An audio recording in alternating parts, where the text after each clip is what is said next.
सर्व प्रकारची बोनसायची झाड लावलाय ती एक विशिष्ट असा प्रकार आहे की त्याच प्रकारची बाबा आपण बोनसायची झाडे लावू शकतो, असे काही आहे का? हो. म्हणजे सर्व झाडं आम्ही लावू शकत नाही. आता बॉन्झायवरती बोलायला गेलं तर झाडाविषयी स्पेशली बोलायला गेलं ते तर असं झाडामध्ये खूप प्रकार आहेत. आणि ज्या झाडाचा स्टॅम्प म्हणजे हा जो स्टॅम्प आहे तो जरा हुडी असायला पाहिजे, म्हणजे तो जास्त काळ टिकायला पाहिजे. म्हणजे एकंदर पपया जी असते त्याचं बॉन्झाय होत नाही कधीच, कारण त्याला सॉफ्ट वूड असतं, म्हणजे ते जास्त वेळ टिकत नाही. म्हणजे त्याचा लाईफ स्पॅन जो असतो तो 6 महिने किंवा 1 महिना असतो, 1 वर्ष असतं. नंतर केळीचं झाड पण त्याचं सॉफ्ट असतं, तर ट्रंक जो असतो तो सॉफ्ट असतो, पण ते पण खूप वर्ष टिकत नाही. आता बॉन्झाय म्हणजे ही जी कला जी आहे, म्हणजे झाड जे आहे ते खूप वर्ष टिकलं पाहिजे. साधारण माझ्या ऐकण्यानुसार ते साधारण 100 वर्षे किंवा 150 वर्ष जगतं. मग ते पपया जगू शकत नाही, केळी जगू शकत नाही. आणि माड जो असतो की आम्ही त्याला नारळाची झाडं जे म्हणतो ते त्याचं बॉन्झाय होत नाही. पण आता आता असं समजण्यात आलं की त्याचं पण बॉन्झाय होतं.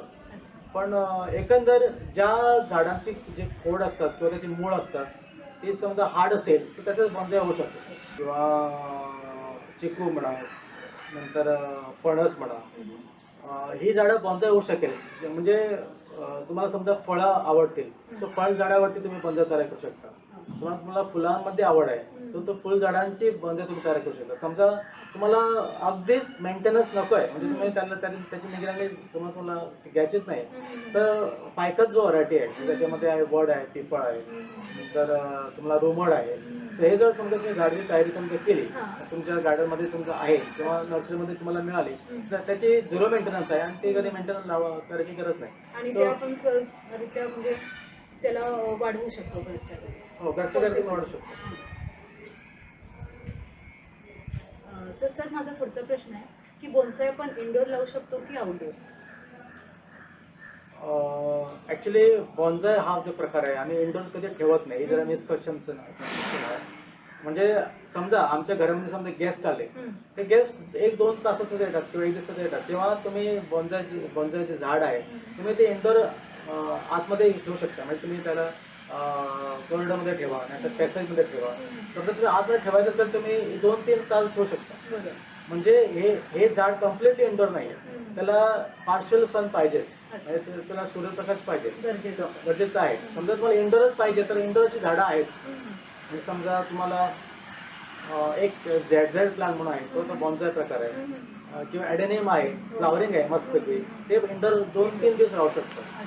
समजा तुम्हाला समजा खूप टाइम ठेवायचं असेल घरामध्ये, तर अनेक असे प्रकार आहेत. म्हणजे समजा तुम्हाला एक मायक्रो कार्पा म्हणून एक प्लांट आहे, तर आम्ही त्याला वॅक्स म्हणतो, कारण 1 महिना आतमध्ये राहू शकतो. म्हणजे ते कम्प्लिटली आउटडोर असं नाही, पार्शियली आहे, इम्पार्शियल आहे.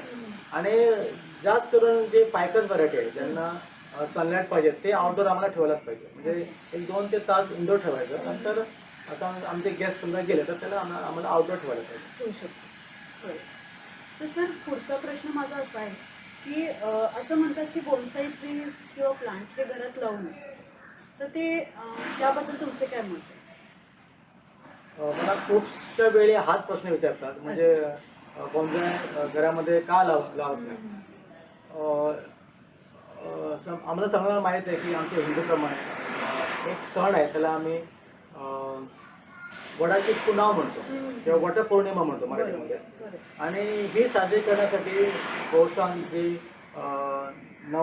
लग्न झालेली म्हणजे महिला असते ती ही पूजा करते, म्हणजे आपला हाच नवरा जो आहे तो 7 जन्मी मिळावा म्हणून आम्ही वडाकडे मागणं मागतो. आणि ती नवे शृंगार करून, म्हणजे नवीन कापडं नेसून, कागद घालून ती वडाकडे जाते. म्हणजे समजा त्या गावामध्ये समजा वडाचं झाड असेल आणि ती समजा नवीन जी विवाहिची तरुणी आहे किंवा नवीन जी विवाहिची महिला आहे किंवा स्त्री आहे, समजा त्या गावामध्ये झाड असेल ते जाते. आणि फ्लॅट सिस्टममध्ये समजा त्या अपार्टमेंटमध्ये किंवा त्या एरियामध्ये समजा झाड नसेल तर अशी एक पद्धत आहे की आम्ही वडाची खांद्या जी आहे ते तोडून आणतो आणि त्याची पूजा करतो. पण एक निसर्गप्रेमी किंवा एक वृक्षप्रेमी असल्या कारणाने मला हे पटत नाही. आणि आम्ही एका निर्जीव वस्तूकडे आम्ही मागणं मागतो. म्हणजे ही जी सजीव वस्ती आहे, बॉन्झाय म्हणजे सजीव वस्ती आहे, आणि ती लिव्हिंग आहे, म्हणजे त्याला जीव आहे. आम्ही हा जीव तो जगतो आहे, त्याच्याकडे मागणं मागत नाही.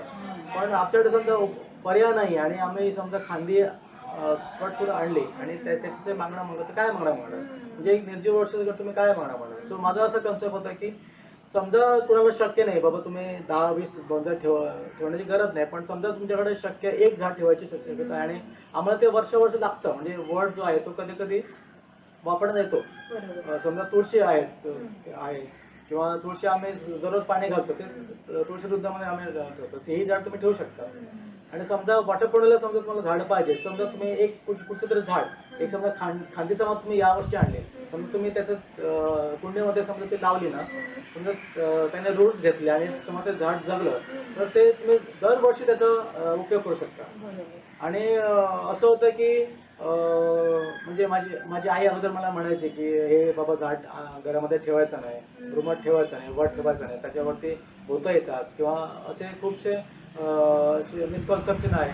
आणि म्हणजे असं आहे की कारण त्याला सायंटिफिक बॅकग्राऊंड पण आहे. पण होतं काय की समजा तुम्हाला आवड आहे ठेवायची तर तुम्ही ते ठेवू शकता. समजा तुम्हाला आवड नाही तर ते घराच्या काही अंतरावर तुम्ही ठेवू शकता. म्हणजे तुमचं एक गार्डन आहे, म्हणजे बॅक यार्ड आहे किंवा फ्रंट यार्ड आहे, तुम्ही आतमध्ये न ठेवता ते बाहेर पण ठेवू शकता. पण एवढंच मत आहे की वटपौर्णिमा साजरी करताना फांद्या तोडून ते आणू नये. समजा तुम्हाला शक्य असेल तर तुम्ही झाडाची उत्पत्ती करावी, एखादं झाड घ्यावं. आम्ही साधारणपणे 23 वर्ष अगोदर आईकडनं स्टार्ट केले. आई स्वतः वडाची पूजा करायची, म्हणजे बोंजाईची पूजा करायची. नंतर माझ्या बहिणीनं घेतली कला, नंतर माझी आता सध्या बायको करते. पण मी असं पण ट्राय केलं होतं, समजा आमच्या गावामध्ये समजा कोणाला पाहिजे झाड, मी त्यांना सांगतो की तुम्ही फांद्या घेऊ नका, माझ्या पाहिजे तर 2-3 दिवस झाड घेऊन जा, त्याची पूजा करा आणि ते परत झाड घेऊन या. म्हणजे तुम्ही घरात मध्ये ठेवायची गरज नाही, ते तुम्ही त्याचं झाड वापर केल्यावर नंतर मला तुम्ही परत देऊ शकता. किती छान, खूपच छान.